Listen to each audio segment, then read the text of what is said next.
भारत की intelligence agency raw ने पाकिस्तान में मुतादिद अफराद को कत्ल करने के लिए एक खुफिया मुहिम चलाई। बड़ी खबर आपको बताता चलूं, पीओके में लश्कर कमांडर के घर में आग लगी है। ये खबर रिजवान हनीफ के घर में भीषण आग लगी है। ये पहली दफा नहीं हुआ है। ये हिंदुस्तान जो है गुज़िश्ता कुछ अरसे के दौरान पाकिस्तान में भारत को मतलूब अफराद और साबिक जिहादी कमांडर्स के कत्ल की पै दर पै वारदात। पाकिस्तान के लिए क्या इसमें अलार्मिंग सिचुएशन क्या है अगर खुदा न खास्ता कुछ होता है? कल से इंटरनेशनल मीडिया के अंदर एक चीज़ और एक स्टोरी बहुत ज़्यादा हाईलाइट कर रही है, और वो स्टोरी ये है कि जनाब अमेरिका ने पाकिस्तान के वीज़े बैन कर दिए। I think the highest stakes apart from Iran is Pakistan. Number one, हम नहीं चाहते मालिक साहब कि हमारा बॉर्डर इजराइल का बॉर्डर ताफ्तान आ जाए। डॉक्टर साहब, सवाल इस वक्त ये है कि क्या इजराइल पाकिस्तान का नेबर बनने जा रहा है? यानी ये अगर आप सीधे सीधे लफ्जों में ये कहें तो एक और को टपका दिया गया है। यार पाकिस्तानियों, इतना सब कुछ सुनने के बाद तो मैं सिर्फ यही कह सकता हूं कि लानत है तुम्हारी नंबर 1 एजेंसी पर, लानत है तुम्हारी नंबर 1 फौज पर। अरे पूछो उस लानती नंबर 1 एजेंसी और फौज से कि अभी जब तुम नंबर 1 हो तो ये क्या हो रहा है पिछले 3-4 साल से हमारे यहां, कैसे हमारे लोगों को घुस घुस कर मारा जा रहा है, पीटा जा रहा है, उड़ा दिया जा रहा है। अभी आपके एक आतंकवादी का बयान आया है ऑन वीडियो कि भारत ने जब अभी ऑपरेशन सिंदूर में जब मारा मुरीदके में और भावलपुर में, तो क्या हुआ था जरा उस आतंकवादी के मुंह से ही सुन लीजिए। लगाइए भाई क्लिप। इस मुरीदके में 6 और 7 मई को जो हुआ, ये मस्जिद आज जहां हम नहीं बैठ सके वो खत्म हो गई, गिर गई।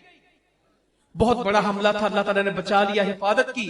ये बच्चे यहां नहीं थे, अल्लाह ताला ने ये बच्चे यहां रहना चाहते थे और इनके खैर खा क्या चाहते थे, इनको यहां से ले जाएं। वो हालात से बाखबर थे।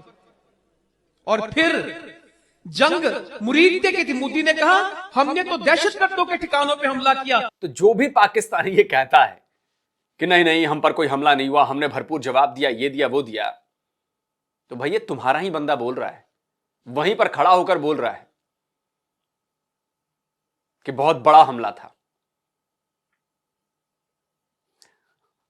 उसके बाद भी तुम लोग अगर ये कहते हो कि अरे हम तो ऐसे हैं वैसे हैं, तो लानत है तुम्हारी फौज पर, लानत है तुम्हारी एजेंसी पर कि तुम्हारे घर में घुसकर लोगों को मारा जा रहा है और तुम्हारी एजेंसी कुछ नहीं कर पा रही है। चलो एक आध बार कुछ नहीं कर पाएगी, हर बार यही हो रहा है। पूछो ना जाकर। और नहीं तो फिर ये कहना छोड़ दो कि तुम्हारी फौज जो है वो अजीमो शान फौज है और ऐसी है और वैसी है, नंबर 1 है। बोलो कि लांती 1 है, लांती नंबर 1 है। वैसे लांती तो वही है। 93,000 कलमा गो जिनकी पतलूनें उतरी थी, कलमा तो पढ़ा था ना इन्होंने कि नहीं पढ़ा था? चलो वीडियो देखते हैं। पीओजेके में लश्कर तैयबा का जो डिप्टी कमांडर है रिजवान, उसके घर में अचानक आग लग गई। कुछ लोग मर भी गए हैं और इसका पहलगाम आतंकवादी हमले में भी हाथ था। और अभी 2 दिन पहले डेविड हेडली के रिश्तेदार के घर पर आग लग गई थी इस्लामाबाद में। ये अननोन लोगों का ही काम है सर? आजकल गोलियां नहीं चला रहे, शायद आग ही लगा रहे हैं। अंजू जी, ऐसा है कि ये जो रिजवान हनीफ है, ये डिप्टी चीफ था इसका लश्कर तोयबा का और पीओजेके में रहता था। और इसका मेन काम था जो लश्कर और जैश और बाकी तंजीमें हैं उनका आपस में तालमेल रखना, कोऑर्डिनेशन रखना। कहाँ आजकल ये मिलकर हमला करते हैं ना, सारा इनकी एक ही वो यूनिफाइड कमांड है इनकी, जिस तरह हमारी होती थी बहुत साल पहले। तो दूसरा इसका पहलगाम से लिंक ये है कि जो अफगानी था ना, क्या हमजा अफगानी 3 में से एक वो था, तो उसकी शायद रिक्रूटमेंट इसका उसको भर्ती करना, ये सारा इसी का कारकर्दगी थी और तैयार करके भेजने में भी इनकी साजिश रहती है। तो ये जो 2 इंसिडेंट आप कह रही हैं, जो इसका घर हुआ वहाँ आग लगी है और वहाँ सुना है कि इसकी बेटी भी उसमें जिंदा ही जल गई है। तो वो भी इसको बड़ा झटका लगा है। सिर्फ घर नहीं गया, इसके 2 फैमिली मेंबर भी उसमें मारे गए। अभी तक वहाँ की एजेंसीज कहती हैं कि क्या कारण था आग लगने का, ये पता नहीं है। तो इसी तरह जो डेविड हेडली के जो रिश्तेदार का हुआ, वहाँ भी आग लगी अननोन कारणों से और वहाँ भी काफ़ी डेथ्स हुई हैं। तो लगता है कि जो अननोन गनमैन है पाकिस्तान में वो आजकल गोलियां खर्च नहीं करना चाहते हैं। शायद आजकल गोलियों की जगह ये आगजनी वाला काम कर रहे हैं। तो हो सकता है गोलियों की कमी हो गई हो, क्योंकि आजकल गोलियों की जरूरत बहुत जगह पड़ रही है। आप देखिए ईरान में जरूरत है, इजराइल और यूएसए को जरूरत है, तो गोलियों की आजकल कमी चल रही है। तो लगता है गोलियों की कमी हो गई है। जी बिल्कुल सही सर, गोलियों की कमी होगी इसलिए ये रास्ता अपनाया जा रहा है, वरना बड़ा अजीबोगरीब इत्तेफाक है, दोनों घटनाएं अलग अलग जगह हो रही है, लेकिन कम से कम वो जो पैटर्न है वो एक जैसा दिख रहा है। तो जब भारत ये कहे कि जी आप क्या से टेररिज्म हो रही है या क्रॉस बॉर्डर टेररिज्म हो रही है उसको रोके, तो उसके लिए हमारे पास जवाब क्या है? क्या हम जवाब में उनको ये कह सकते हैं, कोई लिस्ट हम दे सकते हैं जो वो दिया करते हैं भारत से लोग कि ये लोग आपके यहाँ हैं और आप इन्हें पाकिस्तान के हवाले करें या आप इनको जेल में डालें या आप ऐसा करें? तो वो लिस्ट तो हमारे पास नहीं है। अब हम अगर देखिए, और ये लिस्ट भारत की लिस्ट नहीं है, भारत की लिस्ट तो अलग एक लिस्ट है। भारत की जो डिमांड है वो एक अलग डिमांड है, लेकिन जो यूनिवर्सल लिस्ट है, जो यूनाइटेड नेशन ने डेजिग्नेट की है, वो लिस्ट जिसमें 139 स्क्रीनशॉट लगाइए भाई, 139 यूएन डेजिग्नेटेड टेररिस्ट हैं जो पाकिस्तानी हैं। ये लिस्ट तो हर किसी के पास है। भारत की एक स्पेशल लिस्ट अलग है।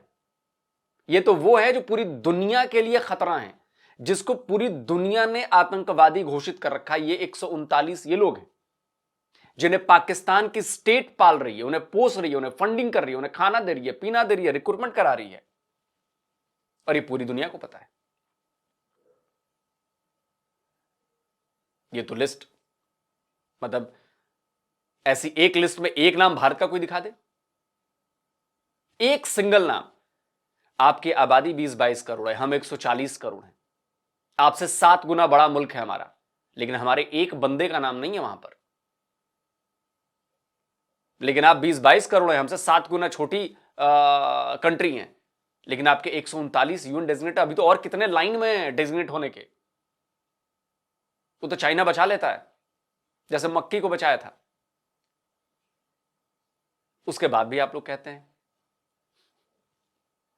हम अगर अपनी सिर्फ कह लीजिए अपनी बात रखने के लिए, जो कई बार हमारे पैनलिस्ट इंडियन टीवी पे जाकर जब उनसे यही सवाल पूछा जाता है कि आप कोई लिस्ट दे दीजिए, आप बताइए 2-4 नाम बता दीजिए, तो उनके पास वो नाम नहीं होते। तो मुझे ये बताइए कि अगर हम ये इस तरफ नहीं जाएंगे और अगर हम उन्हें बुलाते हैं और हम उन्हें कहते हैं ठीक है हम टेररिज्म पे बात करने के लिए आ रहे हैं, आप हमें बताइए कि यहाँ से कौन लोग हैं जिन्हें के अक्सर लोग जानते ही है, यूएन में नाम तक लिखा हुआ है एज अ डेजिग्नेटेड टेररिस्ट, कि अगर हम उनके ऊपर क्या कार्रवाई करें, हम उनको आपके हवाले करें, और अगर हवाले नहीं करना चाहते तो हम यहाँ पर ऐसी क्या सजा दें जिससे आपको यकीन हो जाए कि हम इन लोगों के ऊपर कार्रवाई कर रहे हैं। क्या पाकिस्तान ये कहने को तैयार है? पाकिस्तान तो मानता ही नहीं कि यहाँ से कुछ हो रहा है। पाकिस्तान तो कहता है नहीं, ये सब के सब लोग तो बड़े नेक लोग हैं, ये तो बड़ा काम कर रहे हैं, ये तो बड़ी कश्मीर कॉज के लिए काम कर रहे हैं, कभी क्या कह दिया जाता है। तो जब हम इस किस्म की बातें करेंगे सर, तो वो हमसे क्या बात करने आएंगे? कोई चाय समोसे खाने के लिए तो उन्होंने आना नहीं है। तो अगर हम उनकी जो एक वाहिद डिमांड है, जब हम उसके ऊपर ही कोई बात नहीं कर रहे, तो फिर ट्रेड और बाकी चीजें तो बहुत बाद में आ जाती हैं। नहीं आरजू, इसमें देखिए कमर चीमा जैसे जो लोग हैं, and he is a well informed person, वो ये कहते हैं कि हमारी पॉलिसी जो है बदल गई है। तो ये पुराने वाकयात हैं, अब जो है हमारी इस तरह की कोई इंटेंशन नहीं है। और जनरल मुशर्रफ ने 2004 में प्राइम मिनिस्टर वाजपेयी को ये लिख के दिया था कि हमारी टेरिटरी जो है इंडिया के खिलाफ किसी भी टेररिस्ट एक्टिविटी के लिए यूज नहीं होगी।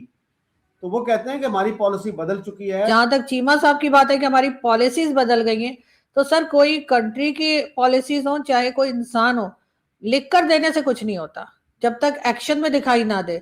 कोई कितना भी कहे कि जी हमें आपका बड़ा ख्याल है, हम आपका बड़ा ख्याल रखेंगे, या हमें अपने पिछले रवैये के ऊपर अफसोस है, लेकिन उसके बाद वो एक्शन उसका कुछ और बताए, तो कौन बिलीव करेगा? अगर हम वाकई में। लेकिन चीमा जी ये भूल जाते हैं कि 2004 में अगर जनरल परवेज मुशर्रफ ने ये लिख कर दिया था, तो 2008 में फिर मुंबई का हमला कैसे हो जाता है?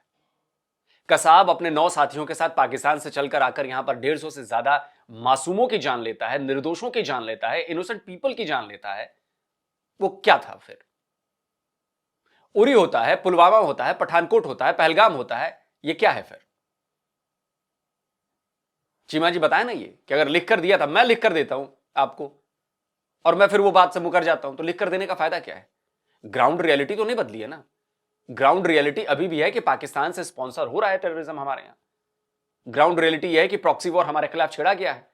ग्राउंड रियलिटी यह है कि आए दिन वीडियोस आते हैं आपके यहां से, जो आतंकवादी संगठनों के हैं, लश्कर के लोग हैं, वाकई लोग हैं, वो खुलेआम भारत को बर्बादी और भारत को तबाह करने की बात करते हैं, भारत से जंग करने की बात करते हैं खुलेआम। आपका केयर टेकर प्राइम मिनिस्टर, आपका फील्ड मार्शल, सब तो कहते हैं हम भारत से लड़ाइयां लड़ेंगे, भारत से लड़ेंगे, भारत से लड़ेंगे। बता दो ना कहां पॉलिसी चेंज हुई है। मक्कारी की भी एक हद होती है, और चीमा जी ने मक्कारी की सारी हदें पार कर दी। सुनकर शायद चीमा जी को बुरा लग रहा होगा, लेकिन माफ कीजिएगा चीमा जी, आपने मक्कारी की सारी हदें पार कर दी इतनी तेजी से, और ऐसे तो गिरगिट भी रंग नहीं बदलता, बेचारा वो भी शर्मिंदा हो जाता होगा जैसे आप बदलते हैं। अगर परवेज मुशर्रफ ने लिख कर दिया था तो कसाब कौन था भाई, कहां से आया था, मुझे बता दें आप। अगर हम वाकई में चाहते हैं कि भारत हमारा बिलीव करे और यकीन करे कि हाँ हमारी पॉलिसीज बदल गई हैं, अब टेररिज्म को हम सपोर्ट नहीं कर रहे या ऐसे लोगों को हम सपोर्ट नहीं कर रहे जो क्रॉस बॉर्डर टेररिज्म करते हैं, तो सर हमें एक्शन से साबित करना पड़ेगा। और अगर 26 करोड़ या 24 करोड़ जितनी भी हमारी आबादी है, कहीं तो खैर 26 कहते हैं, कहीं 24 कहते हैं, उनके लिए क्या हम 2 लोगों की कुर्बानी नहीं दे सकते? क्यों हम हाफिज सईद और मसूद अजहर को हवाले नहीं कर देते भारत के? और अगर भारत के हवाले नहीं करना है कि जी कोई कंट्री अपने सिटीजन को किसी दूसरी कंट्री को नहीं देती, ऐसा कहना है जैसे चीमा साहब का, तो फिर आप उनको खुल्लम खुल्ला कोई ऐसी सजा तो दें ना, फांसी की सजा दें, कोई ऐसी सजा दें जिससे भारत देखे। लेकिन आरजू जी ये तो वही है ना, किस एक को हवाले किया था अमेरिका के, पाकिस्तान ने हवाले किया था ना। मुझे नाम याद नहीं आ रहा है उस आतंकवादी का, पाकिस्तान में ही रह रहा था, शायद पाकिस्तानी ही था जिसे दिया था, शायद जहां तक पाकिस्तानी था या अफगानी था, मतलब पाकिस्तान की सरकार ने ही सौंपा था वो। देखे कि हाँ आपने इन जो टेररिस्ट है जिन्हें डेजिग्नेटेड टेररिस्ट कहलाते हैं उनको आपने सजा दी, लेकिन सजा भी कौन सी? 5 स्टार नजरबंदी वाली सजा, जिसमें आपके साथ पाकिस्तानी आर्मी के जवान आपकी सेफ्टी और सिक्योरिटी के लिए होते हैं, आप खुलेआम जहां मन करे वहां घूम घाम फिर सकते हैं। यह सजा तो नहीं होती। हाफिज सईद को भी सजा हुई थी, क्या हुआ उसका मदरसा बंद हो गया है, वहां पर रिक्रूटमेंट बंद हो गई है, आतंकवादी बनाना बंद हो गया है, नहीं बंद हुआ ना। भारत में लगातार घुसपैठ हो रही है ना। और ये सब कुछ मैं बता रहा हूं कि पाकिस्तान को या पाकिस्तानियों को ये बात समझ में नहीं आ रही है, लेकिन ये सारी घटनाएं, ये सारी चीजें जो लीड कर रही है ना जिस दिशा की तरफ, वो दिशा है आपकी तबाही। आपको अपनी तबाही नजर नहीं आ रही, आपके अपने बच्चों की चिंता नहीं है, आपको अपने बच्चों का ख्याल नहीं है कि आप एक ऐसी कंट्री में रहें जहां पर लोग खुश हों, लोगों के मन में डर ना हो कि कब हमला हो जाए, लोगों के मन में डर ना हो कि यार खाना नहीं है, क्या करें हम, कहां से लाएं खाना, लोगों के मन में यह ना आए कि यार कंट्री छोड़कर भाग चलते हैं। हो रहा है ना ये, लेकिन बाहर जाकर भाई आप क्या करते हैं? वही गंद फैलाते हैं जो पाकिस्तान में फैला रहे हैं। आपकी सोसाइटी सड़ चुकी है, रॉटन सोसाइटी है, और इस सड़ांध को कम नहीं किया जा सकता। कोई दवाई अब दुनिया में नहीं है जो इस सड़े हुए पोर्शन को ठीक कर देगी। वो कैंसर उस स्टेज पर पहुंच चुका है जहां से वापसी नामुमकिन है। आप लोगों ने वक्त रहते अगर आवाज उठाई होती, आप लोगों ने रोका होता कि पहले हमें अपनी कंट्री को ध्यान में देना है, दूसरे क्या कर रहे हैं हमें उससे कोई मतलब नहीं है, हमें अपने बच्चों का फ्यूचर सिक्योर करना है, हमें भारत क्या कर रहा है, दूसरे लोग क्या कर रहे हैं मुझे कोई मतलब नहीं है, मुझे अपने देश से मतलब है, मुझे अपने देश की इकोनॉमी से मतलब है, मुझे अपने देश के लोगों से मतलब है, तो शायद कंट्री आपकी ग्रो कर रही होती। खैर, अब ये लेक्चर देने का टाइम नहीं है, अब तो सारा टाइम बीत गया है, अब तो बस अंजाम भुगतने का टाइम है, और अंजाम आप लोग भुगत रहे हैं, और अभी भयानक अंजाम आना बाकी है। मैं फिर कह रहा हूं, बात अगर न्यूक्लियर तक जाएगी, भारत ले जाएगा, यकीन मानिए। भारत अब ये सोच चुका है, और पीएम क्लियर कह चुके हैं कि न्यूक्लियर ब्लैकमेलिंग चलेगी नहीं। अगर आप न्यूक्लियर स्ट्राइक करेंगे, हम भी करेंगे, लेकिन अंजाम क्या होगा ये पूरी दुनिया जानती है कि क्या होगा। हम शायद, हमारा आधा भारत शायद नुकसान हो जाए, आधे भारत की आबादी शायद मर जाए, लेकिन पाकिस्तान तो पूरा निकल जाएगा। पाकिस्तान नाम का कोई देश शायद बचेगा नहीं वापस, ये याद रखिए। तो हम इस रिस्क को लेने के लिए तैयार हैं। हम अपने आधा भारत, आधी आबादी गंवाने को तैयार हैं। हम तो फिर रीगेन कर लेंगे। जापान ने इतने सालों बाद 45 में हुआ था ये, 55 साल उधर और